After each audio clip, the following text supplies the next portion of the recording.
Today we're going to be making a fun chemical called sodium acetate.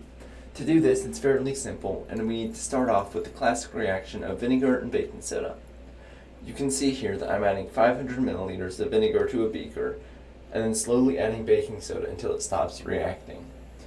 What's happening here is that the vinegar, also known as acetic acid, splits into H plus and its conjugate base. Then these H plus ions will react with the bicarbonate ion from the baking soda to produce carbon dioxide and water.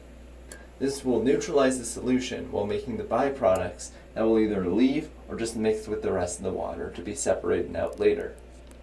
Now we are left with just the sodium ion and the acetate ion, but because they are still in solution, they will remain separated.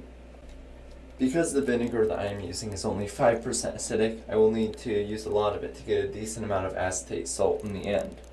You can see here that I neutralized 2 more batches of 500 milliliters of vinegar, while only spilling a little bit, and I'm able to fill up this mason jar with the solution. Now to get the salt out of solution, I will need to boil most of the water away. Here I'm putting the solution on a Bunsen burner to boil it down, but it runs out of fuel fairly quickly. After switching to a new gas container, I'm able to let it boil down a bit more, but eventually even that runs out of fuel. I still want to boil the solution down some more, but I don't have a hot plate yet, so instead I make an improvised hot plate using my stove. This was very slow compared to the Bunsen burner, but I was able to shrink the volume of water a bit. Now at this point I wanted to recreate this experiment that I did about 1.5 years ago, where I would take this concentrated solution and pour it onto a seed crystal to create this cool tower. But for some reason the product that I had this time was either too concentrated or too full of impurities, that it never reached a state where it would crystallize like this. Anyways, because I have some footage of this experiment, you can see it here.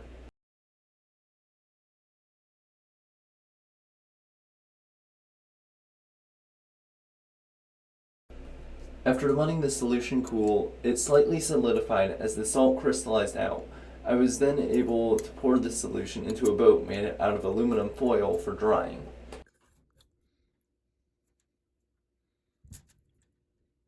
Once all evened out, I put it on my dehydrator and left it on overnight. When I came back the next morning, it looked a little bit drier, but I could tell it still had some residual water after cracking the surface. It also seemed to be room temperature, so I checked the heating wire and it was cool. The whole thing seemed to have broken sometime during the night, so I decided to just use my oven instead.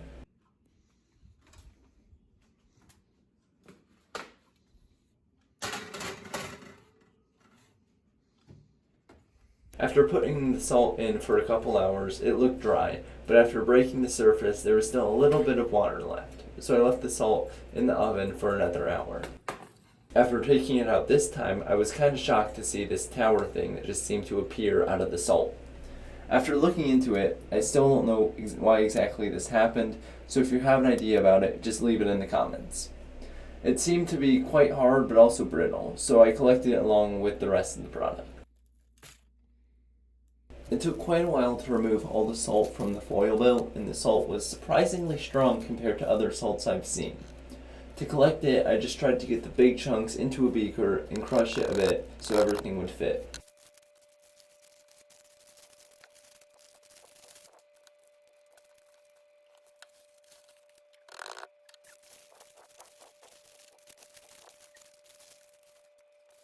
Here you can see the total amount of product that we got before it has been crushed into a powder. And to crush it into said powder, I just put it into a mortar and pestle and grind it until it reaches a decent consistency.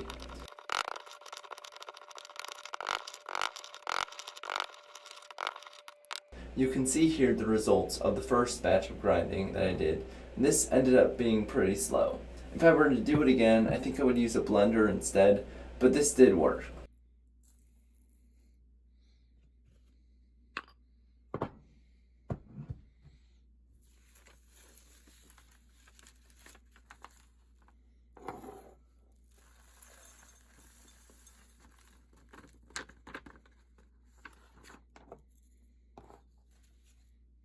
Anyways, after getting all this powder, I was able to resupply my sodium acetate mason jar to the brim, while also having a little bit left over for some more experiments.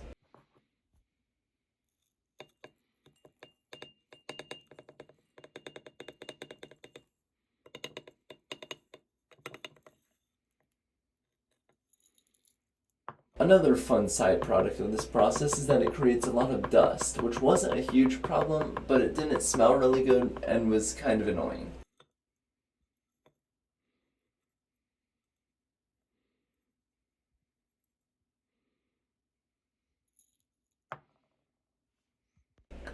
The first experiment that I want to do requires a little bit of this powder, and to start off I need to dissolve it in a bit of vinegar.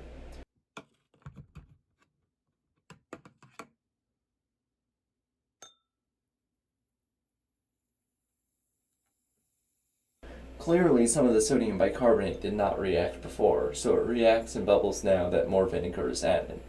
But this won't really be a problem as it just makes more sodium acetate. Now I want just enough vinegar so that some of the salt can dissolve. If all of it dissolves, this will not work.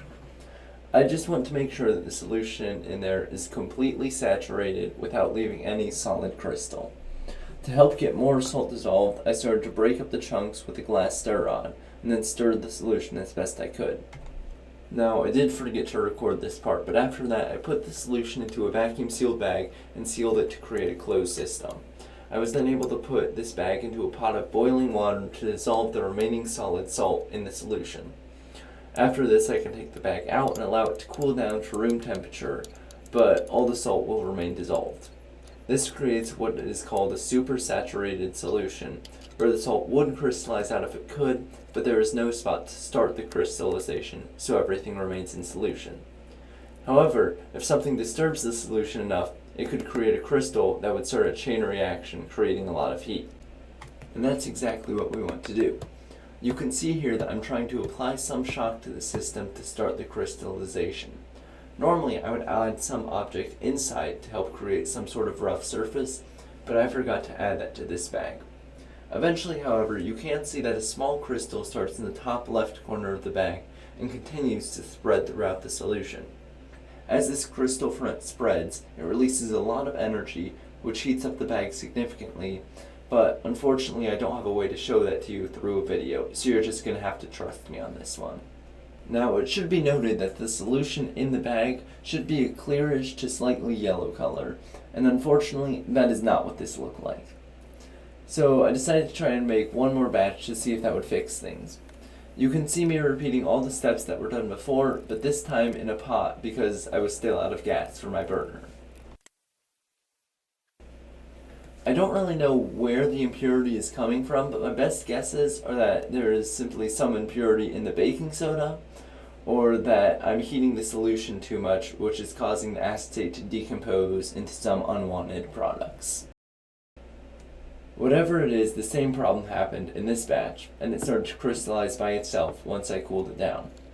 I still decided to try and seal it in a bag, but this time with 2 pennies inside, to allow myself to create a rough surface by rubbing them together.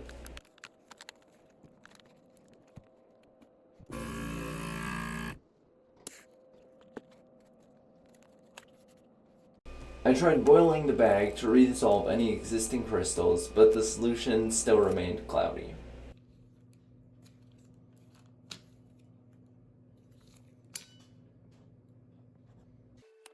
After trying to activate the process for quite a while, nothing happened, so I decided to give up on that one. While this project did have quite a few problems, in the end we did get a product that at least slightly worked, and we were able to see some cool processes that even I can't explain. Overall, I'd say that this was a success.